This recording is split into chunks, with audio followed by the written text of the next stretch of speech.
All they see online is people saying, men ain't be your own boss and have these men bow down to you like the queen you are. Or, but you want to know something crazy? The person who's telling you that is single.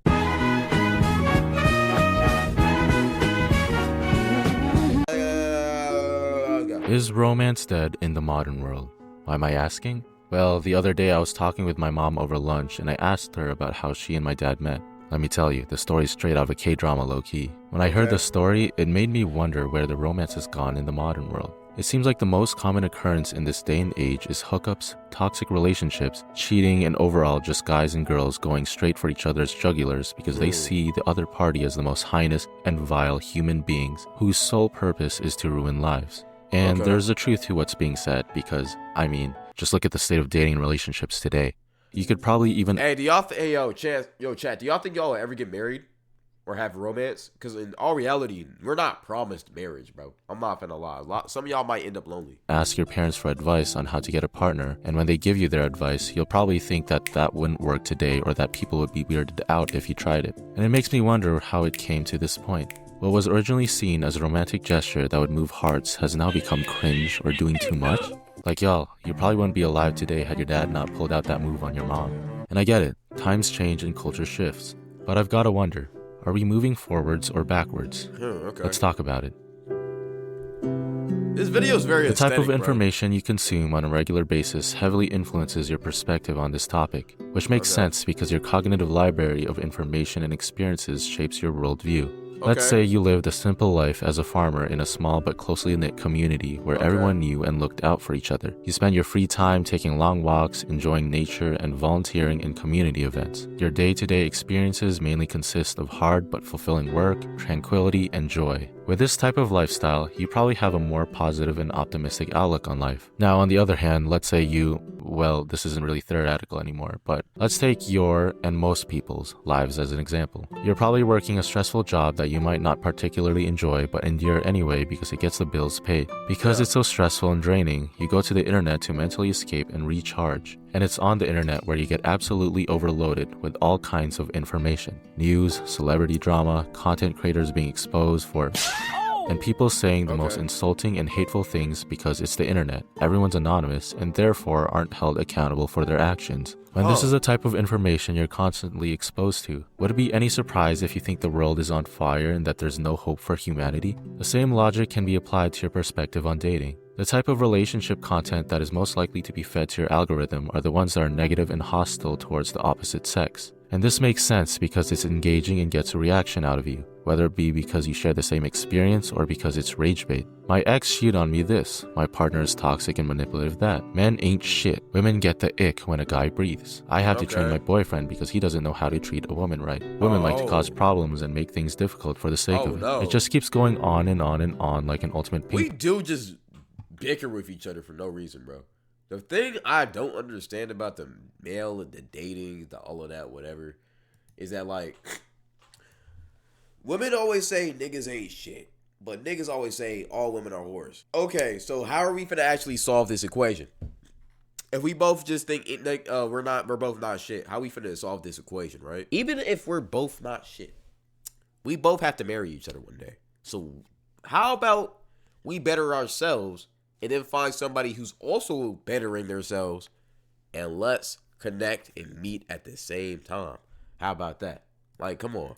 Pong match. And again, there's a truth to these things, but when you're constantly consuming this type of information, you end up getting stuck in an echo chamber where all you hear is that men are trash, women are problematic, and because others are reaffirming what everyone else is saying, you assume that must be the norm, not the exception. And maybe you're thinking, well, yeah, everyone's saying it's true. Everyone has shared similar personal experiences before. Doesn't that mean that it is the norm? Not necessarily. Remember, the type of content that is most likely to be fed to the algorithm and go viral are the ones that are the most emotionally charging and engaging, and negative emotions are far more potent and impressionable than positive emotions. You hear it all the time. People online may get thousands of positive comments and compliments, but as soon as they read one negative comment, it lives in their head rent-free for a longer period of time than the positive ones, and it's Well, it'll be the same thing if it's like a lot of negative comments and a positive one. That's just how human beings kind of see things. Because negativity is far more potent. That's It why is the true, news though. consists mainly of fear-mongering and negative events, and why everyone is drawn to drama. We engage with negativity far more than we do with positivity, and that's why it's constantly being fed to us. Furthermore, people are more likely to share negativity than positivity. If you've been wronged, you're more inclined to voice out your grievance and seek retribution, right? You have something to prove, and when you're validated for it, it feels amazing. Especially more so when you've had a history of bad relationships and therefore hardly ever experienced validation and reassurance. But on the other hand, if your life is just swell and everything is going well for you, maybe you'd want to share your experience at times, but more often than not, you're keeping it to yourself because you're just vibing and enjoying the moment. When you're happy and genuinely enjoying the moment, you aren't going, hold on, I'm going to put this on my Instagram or TikTok to show how happy I am. You'd be breaking yourself out of the immersion, and at that point, you aren't thinking about how happy you are. Instead, you're thinking about wanting other people to see that you appear happy. There's a subtle difference. Put more succinctly, there's more to life than what goes on in our screens. The ones that are in happy, healthy relationships aren't living their lives on the internet, which is why we rarely ever see any positivity about relationships online. And for the scarce few that do exist online, we most likely won't run into it because it's not as emotionally engaging or relatable, and therefore That is true. I'm not gonna lie. The best couples keep it offline. You will never see them. They will never be posting. Reason why is because they're actually enjoying their relationship. When you see a couple posting themselves all the time, they're doing that because they want people to think they're being happy. They want you to think they're being happy. They're not actually happy. So when you like married couples who are actually happy, they don't be on the internet like that, bro. It's like a, oh, if I'm bored type of thing, bro.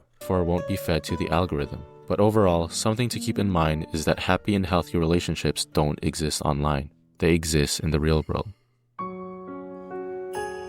This isn't to say that the things people complain about online are invalid. Far from it, actually. The reality is that there are so many people out there who have no business getting into relationships. Many of us today have a lot of baggage and issues about ourselves that we need to sort out, but instead of doing the internal work to fill that void within ourselves, we seek other people to fill that void for us. And surprise, surprise, it doesn't work. We're not filling that void, we're just hiding it so that we no longer are aware that it exists. And this results in us projecting our insecurities and problems onto our partners, leading us to make stupid choices and deeply hurting them. Okay, yo, what is wrong with like Twitch chat?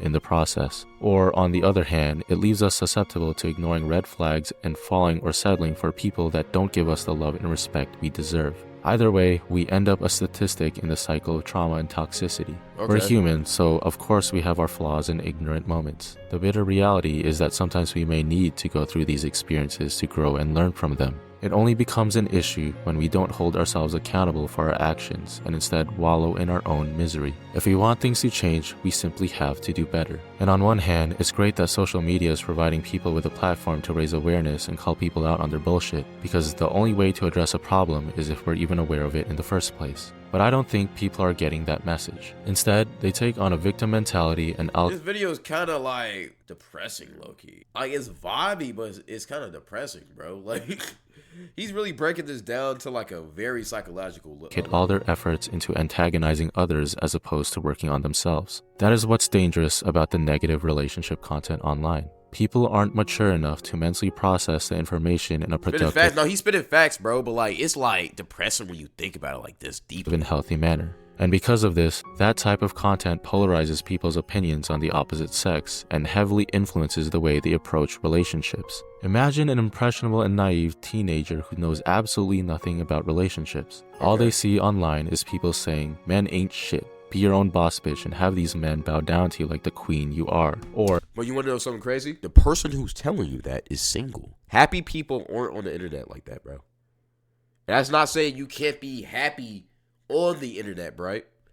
But at the same time, if you're always talking about niggas ain't shit, that's because you ain't got one. A guy always talking about, oh, all of these girls are whores, all of them are cheaters. Because you don't got a girlfriend, bro. And you're spreading all of this negativity, and other people who are in the same boat as you are liking this because they got did dirty by somebody. And now we got the youth seeing this and growing up thinking like, yo, the world is cooked. It's not cooked. It's not cooked, bro. It's just a lot of unhappy people like on Twitter and stuff like that, bro. Or, women are objects to be controlled and dominated. Be an alpha male and treat women as less than you because that's the only way you'll get their attention. When this is the type of content being imprinted into their minds, do you think they'll be in the right headspace to have a healthy relationship? No. If anything, they're more likely to feed into the cycle of toxicity. People don't know how to act or think for themselves anymore, and if people aren't getting guidance in the real world, they end up seeking it in the online world. And unfortunately, a majority of the content online is not conducive to building healthy, well-rounded people. Okay, that's real. I feel like that. Yo, chat, be honest. Do y'all feel like y'all grew up on the internet? I ain't gonna lie, ban Red Bull. He's starting to piss me off.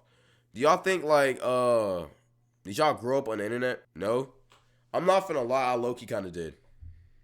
I'm not finna hold you. I low-key kinda did. I'm gonna just be honest. But like my parents instilled like good morals to me. And I also grew up in the real world.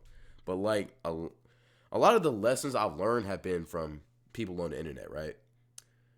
Here's the thing with that, right? I feel like if you're younger than 18, you really shouldn't be on Twitter. And the reason why is because Twitter is just a bunch of like miserable adults tweeting about stuff and trying to get engagement from it. And TikTok is whatever, right? But at the same time, make sure you follow the right people. Because if, and naturally, bro, you're finna like, every single thing you learn, like everything, certain things on the internet that you learn are gonna stick with you, bro. That was the big issue with the whole Andrew Tate mentality. He was teaching you to be like overly masculine. The red pill. Like, it's okay to be masculine, but the way they was teaching it was like, that's just not how it works, bro. Like, it was being overly masculine. That's why people was having a problem with it, right? At the same time, I gotta watch people like, I feel like people on the internet have to watch their role models. Like, watch out who their role models are way better. Because a lot of these niggas are just trying to post content just to get money. They don't really care about what they're like putting out. Dating is in a really tricky spot right now. There's so many factors and complexities that play a role into why it's become the toxic cesspool it is today. And the content online is only exacerbating the problem. Who's your role model? I'm gonna keep it a beam. Young Don. Now look, I haven't really tapped into Young Don's content in a while, so I can't say that I don't know if I would recommend him to be a role model now. I don't think he's that bad of a guy. I haven't really tapped into him, so I'm not going to co-sign that. But at the same time, Young Don, I'm going to be honest. I'm going to keep it a beam. Young Don, I really think it was just Don. And yeah, that's pretty much it. I'm not going to lie. Because Don has that kind of father type of like big bro presence. Like, Don can be telling you the most stupid, ignorant thing ever. But just because it's coming from his mouth and how he's saying it, you'll treat it as gospel, bro. It's crazy. It's crazy. And like, he has that effect on people, bro. But that's also dangerous. Because like, if you like, having that trait is a good thing, but it's a bad thing. Because if you're preaching like something that's not good, you talking about something that's not good, you can lead people in the wrong direction, bro. Glaze, that's not Glaze. If y'all weren't there. Just say y'all weren't there. Just say y'all weren't there. That's not Glaze. Just say y'all weren't there. Just say y'all weren't around when Don was popping off. That's all you got to say. Because y'all know I don't be glazing people like that, bro. I never give people props like that. But at the same time, Don was just him. There's so much more I want to talk about regarding this topic, but for now, the main takeaway is this. Go outside and touch grass. Nah, I'm just playing. Partially. But seriously, try not to be as chronically online as much. It's messing with your mental and skewing your perspective of the world. Instead, work on building more emotional and mental awareness so that you can discover what internal work needs to be done. And lastly, take what you see online with a grain of salt. That's the most important thing. A whole gallon. Because the online world isn't our reality, and we'll never be happy if we try to make it out to be. Alright, that's it for now. Take care, guys. See you. That's the most important thing, bro. Make sure y'all go outside in real life and live life. Have actual friends in real life. Live life and just experience things, bro. You will find that romance story that you want, but you got to find the right girl that actually likes you, bro. That's it. It's not that hard.